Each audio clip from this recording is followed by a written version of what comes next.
Good evening. Thank you. Thank you. Good evening. So, thank you. Good evening.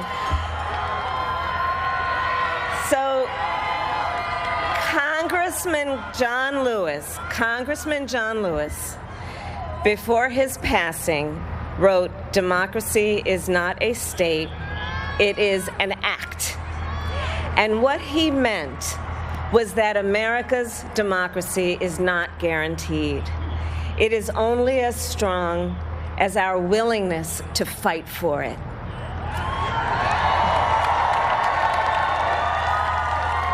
To guard it and never take it for granted. And protecting our democracy takes struggle, it takes sacrifice, but there is joy in it, and there is progress, because we, the people, have the power to build a better future.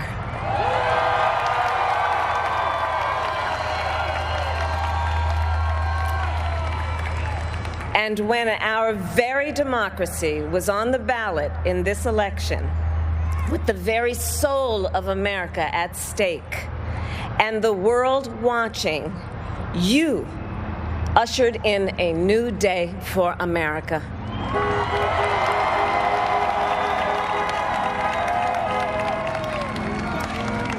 To our campaign staff and volunteers, this extraordinary team, thank you for bringing more people than ever before into the democratic process.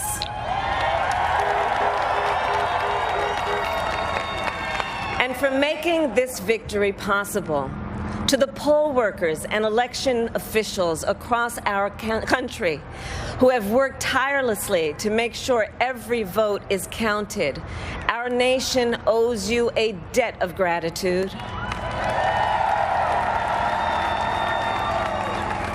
You have protected the integrity of our democracy. And to the American people who make up our beautiful country, thank you for turning out in record numbers to make your voices heard.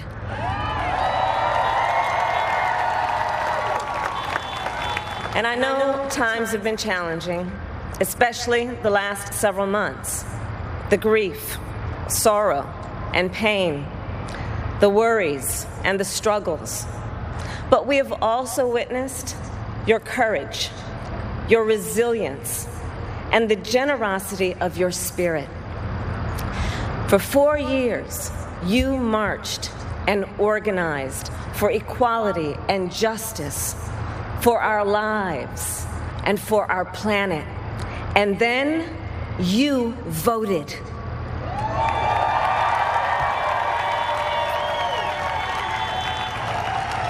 And you delivered a clear message. You chose hope and unity, decency, science, and yes, truth.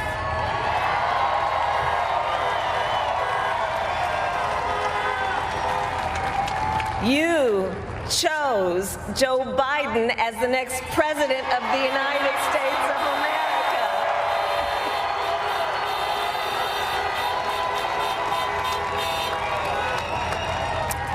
And Joe is a healer, a uniter, a tested and steady hand, a person whose own experience of loss gives him a sense of purpose that will help us as a nation reclaim our own sense of purpose. And a man with a big heart who loves with abandon. It's his love for Jill, who will be an incredible First Lady.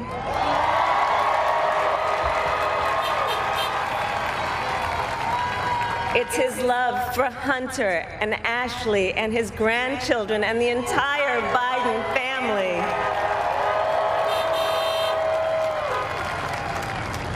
And while I first knew Joe as vice president, I really got to know him as the father who loved Bo, my dear friend who we remember here today. And to my husband, Doug,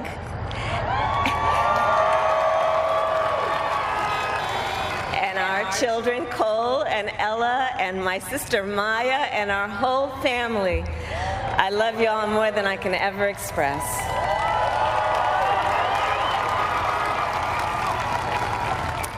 We are so grateful to Joe and Jill for welcoming our family into theirs on this incredible journey. And to the woman most responsible for my presence here today, my mother, Kamala Harris, who is always in our hearts. When she came here from India at the age of 19, she maybe didn't quite imagine this moment, but she believed so deeply in an America where a moment like this is possible. And so I am thinking about her and about the generations of women, Black women,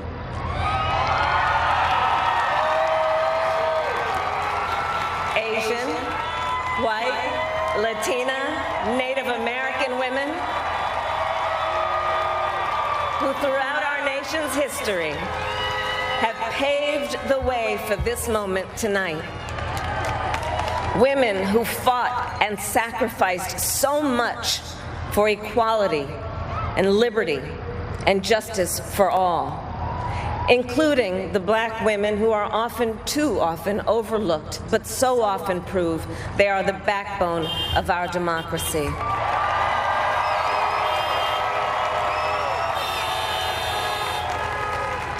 All the women who have worked to secure and protect the right to vote for over a century, 100 years ago with the 19th Amendment, 55 years ago with the Voting Rights Act, and now in 2020 with a new generation of women in our country who cast their ballots and continued the fight for their fundamental right to vote and be heard.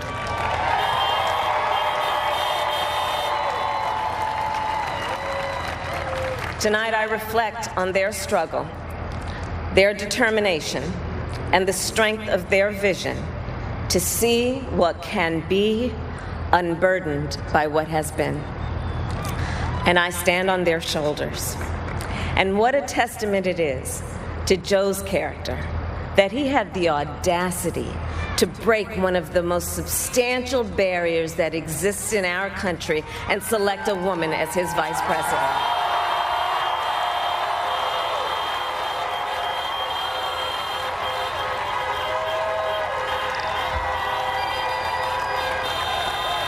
But while I may be the first woman in this office, I will not be the last.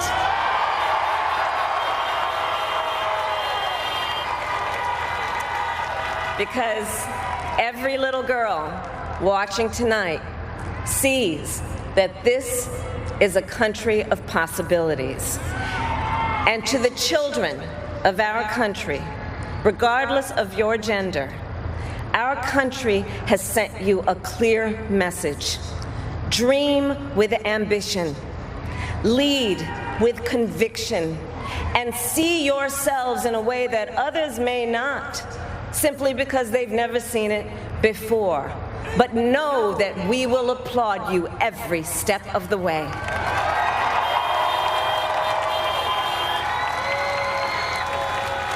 And to the American people, no matter who you voted for, I will strive to be a vice president like Joe was to President Obama, loyal, honest, and prepared, waking up every day thinking of you and your family. Because now is when the real work begins, the hard work, the necessary work, the good work, the essential work to save lives and beat this epidemic, to rebuild our economy so it works for working people, to root out systemic racism in our justice system and society, to combat the climate crisis, to unite our country and heal the soul of our nation.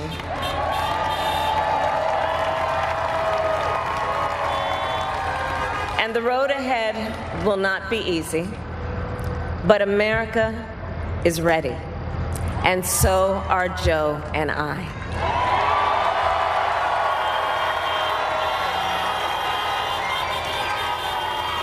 We have elected a president who represents the best in us, a leader the world will respect and our children will look up to, a commander-in-chief who will respect our troops and keep our country safe, and a president for all Americans.